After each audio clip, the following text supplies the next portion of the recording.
My name is Lisa Pedersen and I work as a safety manager in a part of Gothenburg called Angered. In Angered lives about 55,000 people with backgrounds in many different countries and speaking more than 100 different languages. It's a vital part of Gothenburg with magnificent nature and an extensive civil society. But Angered is also a part of Gothenburg with high unemployment compared with other districts and low level of educational achievement. Angered also has problems with serious organized crime, which affects the people who live here. Fighting organized crime requires all of society to react and to act. It requires a mobilization of all society. And one of the questions that we have asked in this project was how we can address this problem in a local community that for several generations has experienced the influence from criminal structures.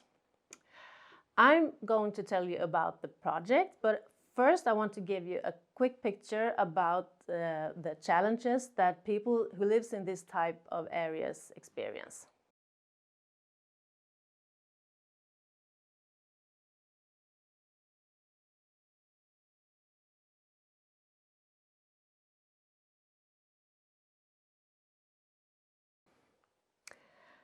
Parallel social systems are usually described in terms of alternative public functions.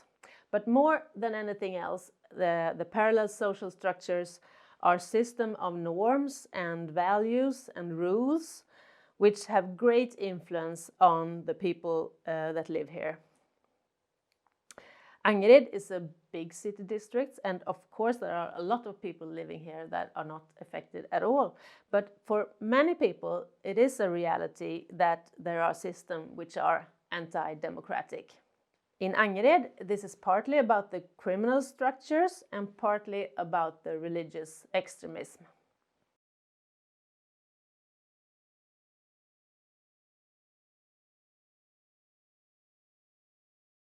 People who live here are forced, sometimes every day, to adopt an attitude towards these alternative systems of norms and rules. They are also forced to choose which system they ought to be loyal to in order to be able to live a life in security and safety. And of course that also undermines the trust and the confidence in our public authorities and agencies. What is sometimes called a culture of silence means that the local community enables the criminal activities. But in the same time, the members of the local community are also victims of this. So, besides all the people who live in Angered, every day several hundred people arrive here to work in different public services. These people meet clients in social services, and they meet children in school and also young people in leisure activities.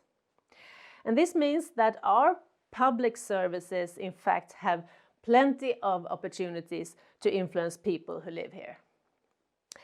But one of the reasons that we started this project was that we discovered there is a high risk that the staff, the employees, in the same way as the local population, adapts the norms and rules of the criminals. The stories about the criminals' capacity for violence is widely spread also within our staff categories. And this creates a risk that our public services also become enablers who don't report, who don't testify, who look away and mind their own business. There's also a risk that cases and clients are treated differently because the staff experience fear or discomfort.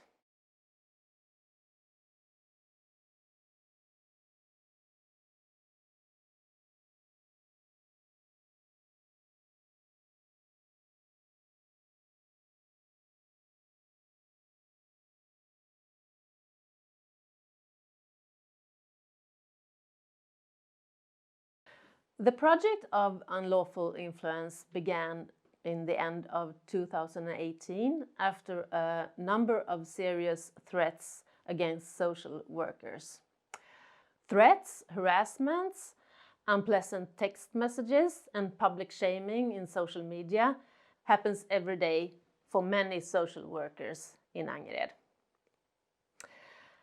The project started with the social services, and then we also included youth and leisure services and also elder care. And in practical terms, the project have been divided into 2 phases. In the first phase, we focused on new working methods in the form of new guidelines and procedures. This involved, for example, having more than 1 caseworker on each case and not having the same manager sign decisions and so on. We also increased the security management and support to managers in forms of number of experts of safety and security. Security management is usually not very well developed in social work, and professional support needs to be available. But even if threats are the most serious expression of this, staff are also subjected to other forms of influence that are harder to detect. In fact, most of the people that were interviewed in the project had experienced unlawful influence. In many cases more than once, but they were so used to it, it had been normalized. So the second phase of the project was therefore about changing the culture in workplaces in order to break the culture of silence, the normalization, and the self-censorship. The best vaccine against unlawful influence is to start talking about it. And in fact, we almost had to invent a new language for the problem that many people had felt and experienced, but they had not previously expressed in words. We raised these problems often and in different ways.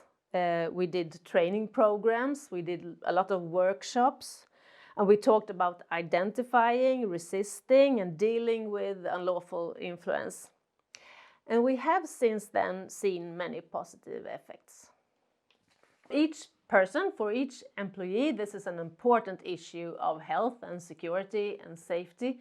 But in the bigger context, this is, as I hope I have managed to show you, this is also a question of protecting our democratic systems. I am therefore pleased and grateful that the European Crime Prevention Network and the Swedish National Council of Crime Prevention, BRÅ, has chosen to shine a light on these issues. Unlawful influence is a complex problem, and unlawful influence in social work is also a fairly unexplored area. We have learned a great deal during the course of the project, and I think this can contribute to increasing knowledge, just not about dealing with unlawful influence, but also about fighting criminal structures and organized crime in general. Thank you.